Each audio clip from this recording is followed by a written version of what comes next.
What's up, everybody? Ben here with the Spirit of Running, and today we're talking about the Mizuno Neo Vista. For the men, the shoe is going to weigh in at 9.4 ounces.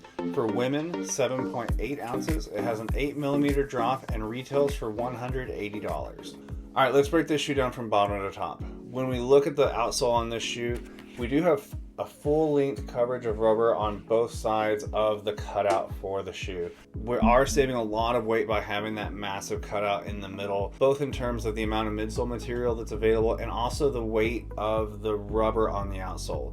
I do think that there's a nice thick amount of rubber on the outsole, so from a durability perspective, we're not taking any penalties on the durability of the shoe. I think we have a really nice grip in road conditions, and if you're taking this on a crushed granite, kind of recreational trail, I think you're going to be fine. I wouldn't recommend taking this any further off the roads than a manicured trail. When we look at the midsole, we do have a really nice supercritical foam in the shoe. They're calling it Inner Z. Think energy, but with a Z. This foam is really soft and plush on step in, but it does have a nice bounce to it. My biggest issue with this midsole is the amount of material that's been cut out of the midsole. It doesn't take away from the performance of the shoe. The upper is this wonderful knit, kind of sock-like upper. I'm a big fan of it. It feels really nice around the foot and really cradles the foot nicely. One of the issues that I do have, and one of the reasons why I don't really recommend taking it past one of the kind of manicured trails, is that I think that there is the potential for a little bit of lateral instability where you can kind of slip over the side of the shoe if you don't have very secure footing. I think the shoe is just made for the roads. It is a little tighter getting your foot into the shoe because it is that sock-like upper, and they did need to make that knit material a little tighter around the heel. You're going to notice there's not a lot of cushion around the heel collar, but with this knit upper, it just feels really fantastic. We do have a really nice structure here in the heel, so it holds up nicely. It doesn't fold in on itself. We don't really have a whole lot of structure here in the rest of the upper. The laces are necessary though. Structurally, even if I'm using it as a casual shoe, I'm still going to leave the laces in just because I want to maintain that lateral stability within the shoe. Runners and walkers, this is a huge step forward for Mizuno. One of the things that Mizuno has done really well is kind of let their design team off the hook when it comes to new racing shoes and embracing new technology in that top end racing category. One of my favorite shoes of all time was the Mizuno Rebellion Pro, the very first one to come out. It was incredibly unique in its shape and its design and how they used the carbon plate. They incorporated extra stack height while maintaining a race legal shoe for the professionals as well. But we didn't see it trickle down. One of the things that I think is really important for the shoe companies to do is to say, hey, we're putting all this cool technology into our racing shoes. How do we incorporate that into the daily trainers, into the shoes that a majority of people are going to wear? And I never saw that in Mizuno until now.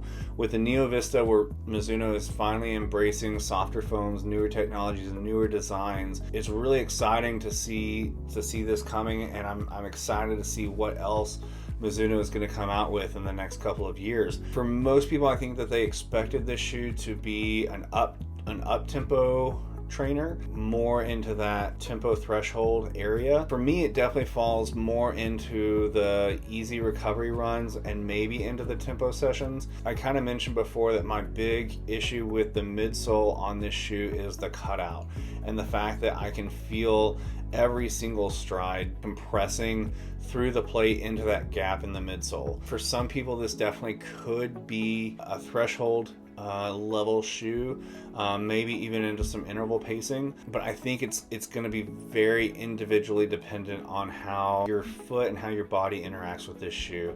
One of the things I do really enjoy it for is for my easy recovery runs. I know that's not necessarily what Mizuno intended it for, but for somebody my size, I think that there are two factors that go into it. The mental fatigue of knowing and feeling that compression with every single step doesn't mix well with the mental fatigue that comes from really pushing hard through a threshold or even into an interval session. Everybody's going to have a different reaction to this shoe. It's definitely a shoe that you're going to want to try and get on your feet when you're doing your try-on testing. Take it out, whether you're hopping on a treadmill in the store, or if they're willing to let you take it outside, and try it at a couple different pace levels. I really enjoy walking in the shoe as well because the amount of force going into the shoe is less. I don't notice that compression into the gap in the midsole like I do when I'm running.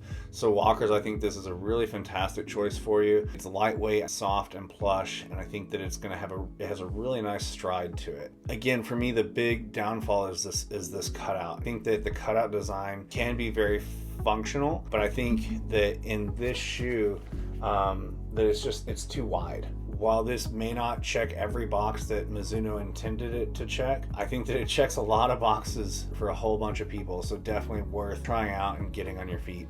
This is not a shoe that I'm going to recommend for the gym. I think that the potential for rollover on this shoe and just the overall squishiness of the shoe doesn't lend itself towards gym work really of any type. For daily living, I think this is an incredibly comfortable shoe. I really enjoy walking around in the shoe and wearing it on a daily basis. The only potential downside is a lack of color choices, as this is kind of the first version of this shoe and it's kind of a whole new concept design for Mizuno. There's very limited color options available through the year. Right now, I think it's still just blue for men and the blue and white for women. So if you don't have color restrictions in your work apparel, definitely a great shoe to consider. I think it's going to be durable. I think it's going to be comfortable, and I think it has a really good, just overall comfortable feel, especially if you're sitting at a desk. There are times that I just kind of forget that I have it on. In summary, while I don't use this shoe the way that I think Mizuno intended it, I think it's a really fantastic shoe, and I think that it's a very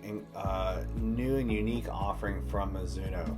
So if you've liked Mizuno in the past, or if you've hated Mizuno in the past but you want to give them a shot, give the Neo Vista a try. I think it's a really phenomenal option. If you have any questions or comments, drop those in the comment section below. Be sure and hit the like and subscribe button so you don't miss out on future content. And for the latest reviews, go to spiritofrunning.com, where all my written reviews are posted first. Stay safe, keep moving forward, and we'll see you out there.